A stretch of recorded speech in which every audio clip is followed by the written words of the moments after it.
Sam, I was wondering about the health status of Grant, if you think he'll be able to play anybody else. Grant's doing good. He practiced the entire time Monday and Tuesday, and we expect him to today. So I think he's going to be just fine. Other guys, I think the rest of them's fine. Off the head, I can't think of anybody that wouldn't be available. Okay. And you said on the SEC teleconference that each of the drives that bogged down in the red zone, there was the mistakes. I know you want to call anybody out, but was it blocking assignments? Was it, the track for running backs, KJ? I mean, what was going on? I've got it sitting right here in front of me. Most of it all was just missed blocking assignments, whether it could be the wideout, whether it could be the O-line. We're having a little bit of trouble of figuring out first force outside. If you saw the Kern's 2 catches out in the flats, if we called it again, if I was Kern, I'd looked over there and said, no, I'm not running it. My Lord, he was getting smoked over there. So we got to fix that. We have, but I asked them to do a study. I knew the answer, but I asked them to do a study of the 4 drives that we kicked field goals on, and every one of them ended up on mental assignments, and we had to clean that up. We go out there and play an SEC team. We got to get those 7 points at any time we have opportunities.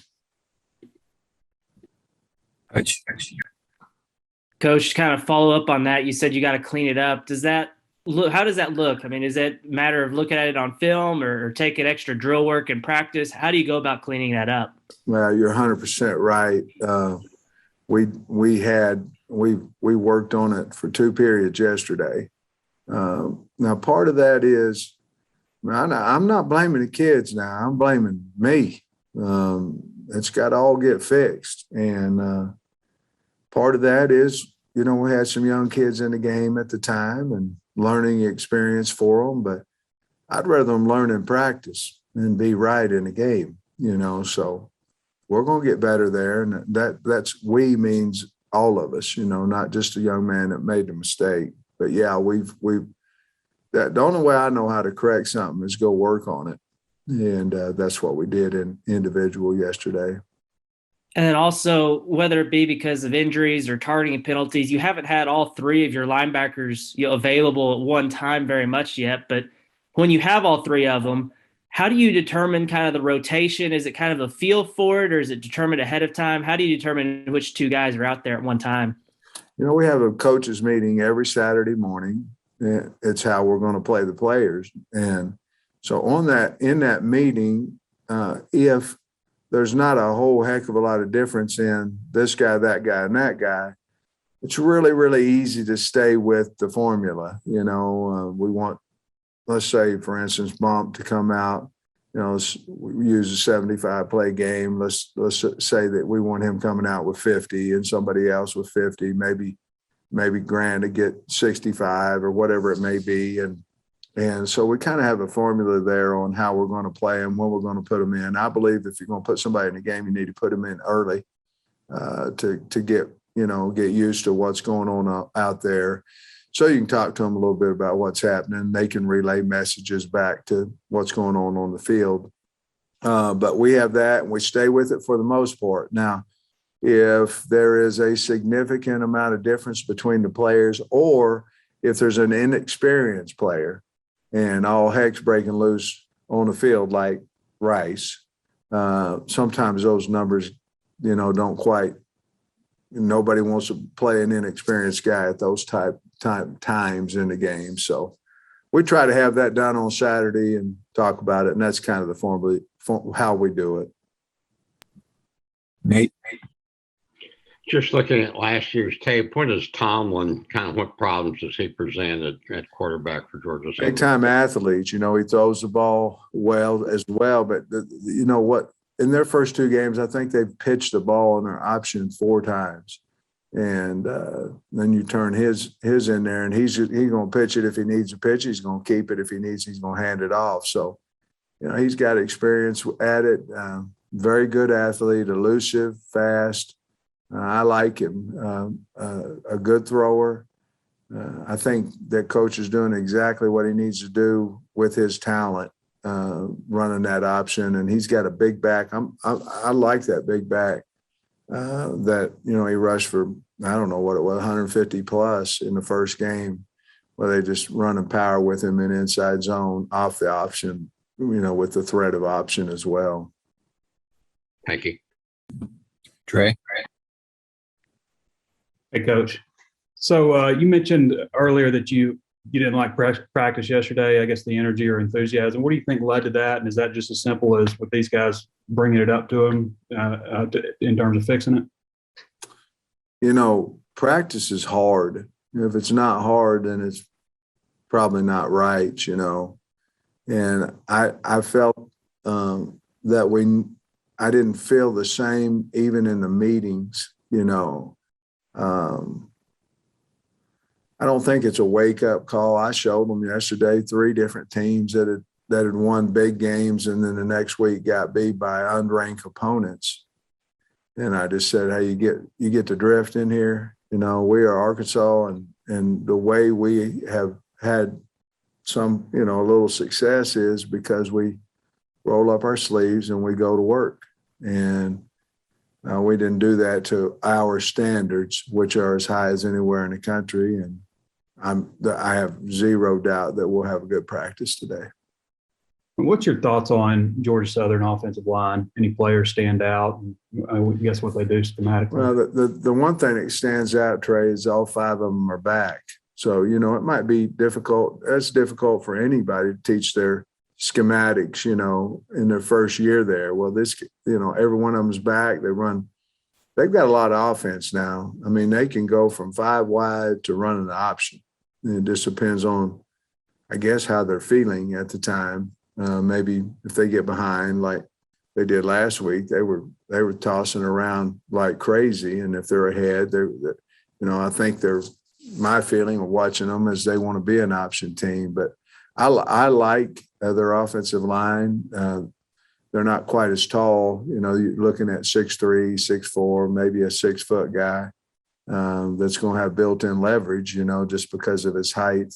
But they'll fly off the football. And same thing kind of on their D-line, Trey. Their nose guard's a really good player. He's 6 foot tall.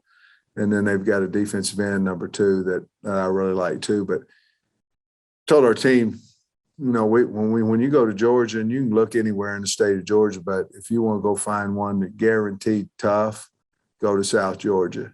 And he got a lot of kids from down there. And so we know they're going to be an extremely tough, physical, hard-playing team, just like their offensive line is. Bob. Hey, Sam, how you doing? Hey, Had a Bob. couple. I know you've been asked a lot about Richie, but I had a couple more.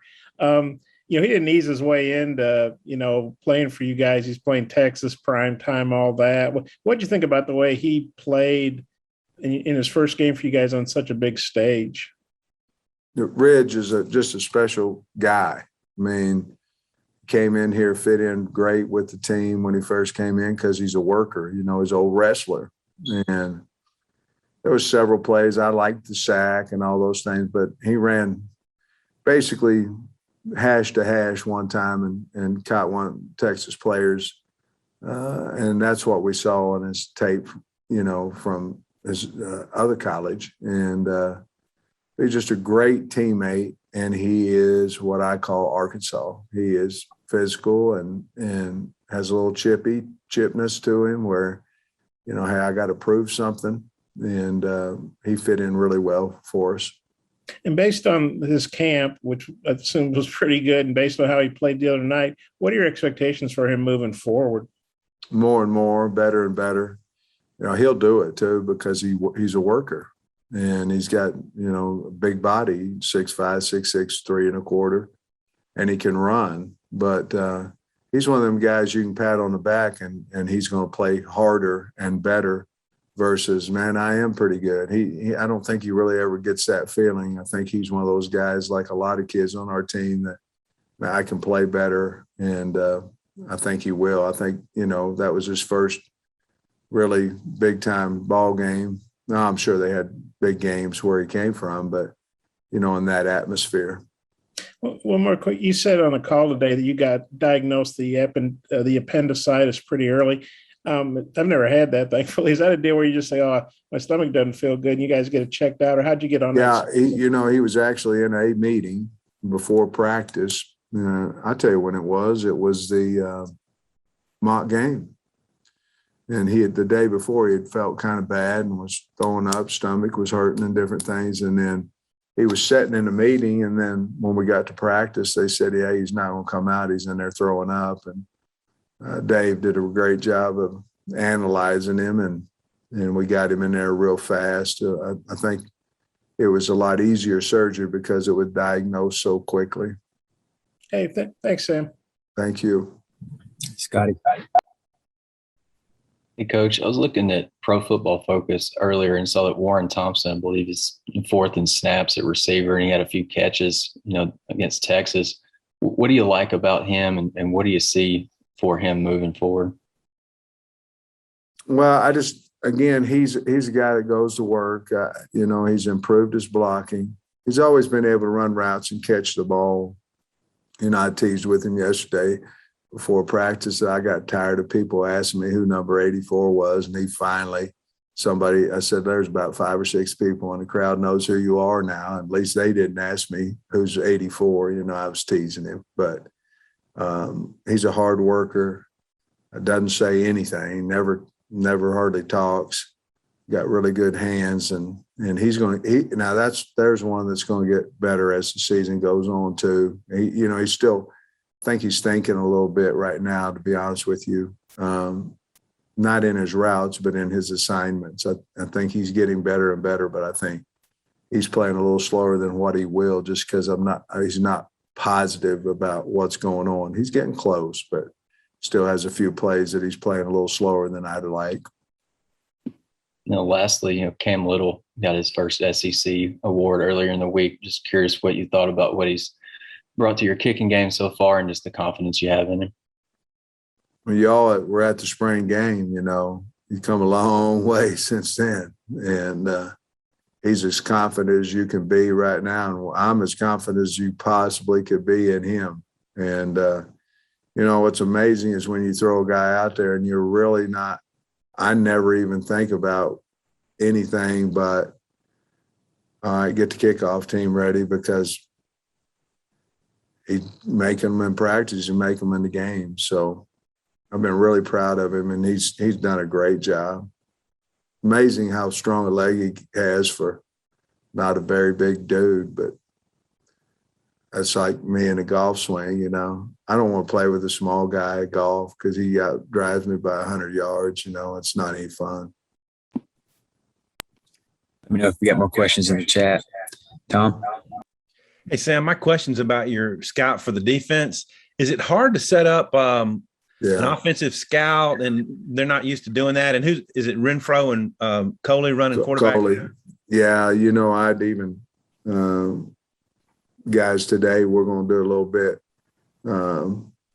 2 versus 1, 1 versus 2, and a little bit of service, just so Malik can run the option against them a little bit. I think he needs to. And we also obviously run the option some with Malik. But I think our